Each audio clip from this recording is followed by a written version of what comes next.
Bwana Yesu asifiwe. Naitwa Agustino Peter.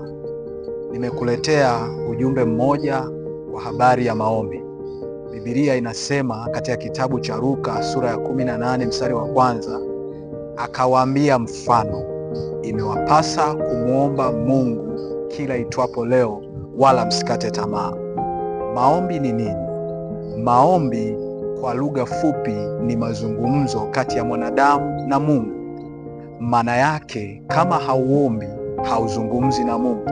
Na kumbuka, unapokuwa unazungumza na Mungu, Mungu anafahamu haja za moyo wako na anakutimizia. Maana yake pia usipoomba, maana yake Mungu hataweza kujua haja za moyo wako na kukutimizia. Kwa hiyo ndugu yangu mpendwa, ninakusihi kuwa mtu wa maombi kila itwapo leo, ili Mungu azijue haja za moyo wako na ili apate kukujibu. Asante na Mungu akubariki sana. Amen.